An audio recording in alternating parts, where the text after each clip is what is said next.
இந்த காங்கேயம் காலகன்னு ஒரு 4 பல்லு காலகன்னு அந்த 2 மாட்டை அப்படி போட்டுட்டு அந்த 2 கயிறு அப்படி இழுத்து பிடிச்சிங்கன்னா ஆகா பிளஷர்ல போறத விட சுகமா இருக்காது. நான் நினைச்சேன் இதை வாழ்நாள் முழுவதும் இங்க கடைபிடிக்கணும்னு நினைச்சேன். நான் போறோம்லாம் சொல்லிட்டு வரேன்.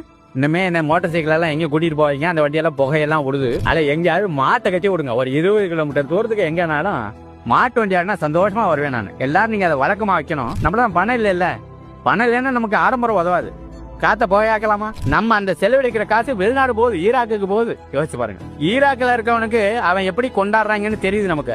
இந்த சிவகாசி பட்டாசு வெடிக்கிற மாதிரி குண்டு போட்டு வெடிச்சுட்டு இருக்காங்க, வான வெடிக்கலாம் நடத்திட்டு இருக்கான். அவனுக்கு எதுக்கு நம்ம பணம் கொடுக்கணும்? மாடு என்ன செய்யுது அப்படின்னா யோசிச்சு பாருங்க. இப்ப மாடு இல்ல, உழுவுறதுக்கு டிராக்டர் வந்துருது. மாடு செத்து போன ஒரு மரத்தடியில பாத்தீங்கன்னா அந்த மரம் நிறைய காய்க்குது. டிராக்டர் பாத்தீங்க காய்க்குமா? பசுமாடு பால் கொடுத்தது டிராக்டர் கொடுக்குமா? அதுல ஆண் மாடு பொன் மாடெல்லாம் உண்டா? அது செத்து போறதுக்கு முன்னாடி நமக்கு ஒரு கண்ணு கொடுத்துட்டு சத்து போகுது. அடுத்த வருஷம் ஏறு கட்டுறதுக்கு இந்த டிராக்டரை குட்டி போட்டுட்டு சாகுமா? எவ்வளவு வித்தியாசங்கள் இருக்கு. சரிதானா? எவ்வளவு வித்தியாசங்கள் இருக்குது.